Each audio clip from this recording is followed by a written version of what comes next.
We need to support Abby Martin. So let me read to you, if you're not familiar, what is going on with Abby Martin. I'm just going to straight up read the press release because it's better than me trying to describe it. So this is from her website, Media Roots, which I believe is a company, I think. Headline, U.S. sanctions shut down the Empire Files with Abby Martin for immediate release. Empire Files is temporarily appealing for donations on a one-time and monthly basis. And Jen, could you put the link to this press release? I did. Oh, you did? Okay, so the link to the press release is in the chat. Appealing for donations on a one-time and monthly basis to continue production in the midst of U.S. attacks on the TeleSUR network. TeleSUR is the network that the Empire Files, her program, broadcasts on. As a result of U.S. sanctions against Venezuela, the Empire Files has been forced to completely shut down operations. The Empire Files, which airs on TeleSUR throughout Latin America and on Free Speech TV and the Real News Network in the United States, has been funded through a contract with the TeleSUR network. As Abby Martin's primary broadcast, it has released over 100 documentaries, interviews on the ground, exposés from battlefields in Palestine, Venezuela, and beyond.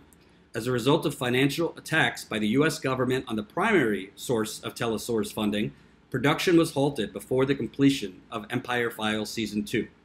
Season 3, contracted for 26 episodes, was scheduled to begin on July 1st. But with the U.S. government blocking wire transfers that originate in Venezuela, the ability to receive funding has not been made possible. For over a year, funding has been sporadic and often delayed. The Empire Files has been operating by alternating between waiting for late payments and funding production out of pocket. However, with U.S. attacks and sanctions intensifying, the ability to receive funds appears to have been cut off completely. Contract TeleSUR journalists elsewhere, including at Empire Files, have had funding blocked by the U.S. government for over 6 months. Even wire transfers not originating in Venezuela, but ally countries which also fund TeleSUR, have been severed. There appears to be no solution and no end in sight to this ongoing financial attack. The Empire Files officially halted all production on May 27th and had to cut all staff prior to that. But we have been holding off on an official account in hopes that the wall put in place by the Trump administration would be overcome. We are making this announcement now because after numerous attempts and constant reactions of all types of fund transfers, we do not believe this barrier will be removed in the near future. Before I read on, I just want to add something so you understand the gravity of this. And please, please, please press the share button, get this out to as many people as you can. And if you're coming to this late on YouTube, this is a super chat, so feel free, if you got a couple bucks, if you like what I'm saying, to support me and Status Coup. Why this is really important is, bottom line, let's keep it real. Osama bin Laden's main objective on 9/11 was not only terrorism, was not only obstructing the United States government or free speech or any of those things. He's on record saying his main objective in launching 9/11 was to bankrupt the U.S. That's how you strangle anything. That's why many people who advocate for black equality, Black Lives Matter. By the way, to be clear, not comparing Osama bin Laden with that. Two distinctions. But the point is, whether it's for evil purposes, like terrorism, or great purposes, like Black Lives Matter, the main way you affect change in this world, change for the worse or change for the better, is through the pockets. It's through financial means. Financial terrorism, financial oppression, financial strangulation, financial everything. So what the Trump administration is doing, and by the way, as the press release will tell you, a lot of this started under Obama. It's not like it's gotten way worse under Trump. But a lot of this, I mean, the United States basically trying to do a coup d'etat in Venezuela, basically. So what the Trump administration is trying to do with these sanctions is basically financially strangle the truth, financially destroy brave journalists like Abby Martin's ability to report. Yeah, Abby Martin offers her opinions and commentary, but what she's doing in the field in Venezuela, in some countries where she could lose her life, her crew could lose their lives, is reporting and showing you the truth in her own charismatic and factual way. So that's what you need to understand. The Trump administration, and we also see this, not just, look at the landscape. We see, Abby Martin's page for TeleSUR, I believe, got taken down on Facebook for a while and then put it back up. We've seen other independent journalists, YouTube strangling advertisement, Facebook, same thing. It takes a long time to even get responses from YouTube if you're not CNN or one of these players.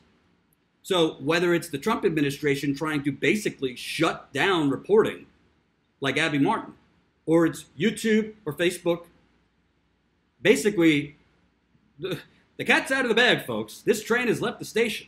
They are trying to shut down independent journalists, real reporting, and fearless reporting that has no connections and no chains attached to corporations. They are trying to shut down reporters that do not work for corporate stations. They are trying to shut down reporters that do their own thing, that don't answer to reporters, that don't answer to Comcast, that don't answer to AT&T, that don't answer to Turner. So you want to talk about Russia attacking American democracy? The very idea, which is an idea because it hasn't existed in a while, the very idea of America is free speech and freedom of the press. Well, if the actual press that's actually covering real news, that's actually rolling up their sleeves and going out in the field, and I can tell you because I've been out in the field, not in Venezuela, not abroad, but here in America, in some areas that were kind of like war zones, there's not a lot of us. Abby Martin's one of the jewels. So, bottom line is, Trump administration, what they're doing is trying to financially silence truth tellers. Period. End of story. The depth of U.S. attacks. The U.S. State Department has been involved in regime change projects in Venezuela since the election of the late President Hugo Chavez, first expressed by a violent coup in 2002.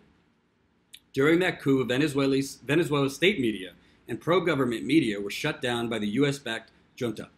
Yet economic sanctions on Venezuela were not implemented until the Obama administration in 2015. The Trump administration has taken these sanctions to new heights.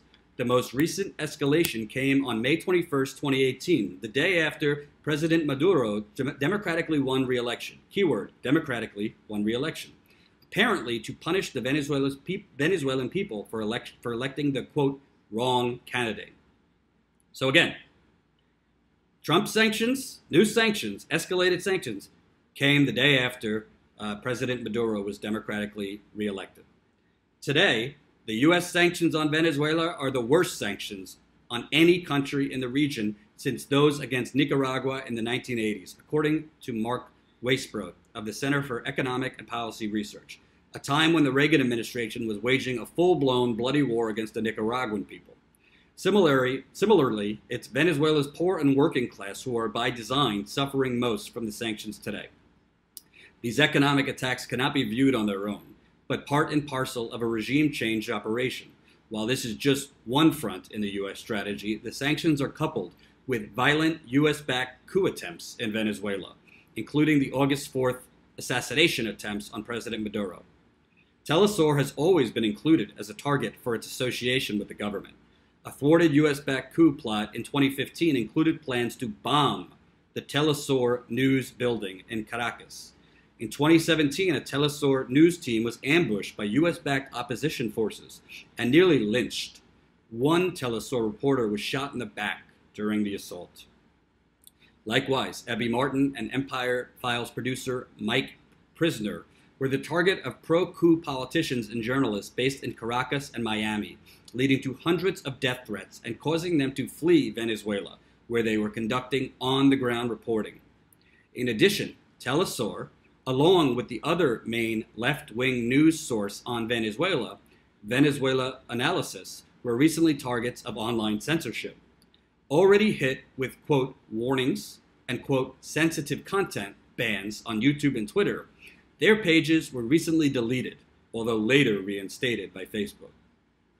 This was the second time the TeleSUR English page was removed without warning or explanations by Facebook.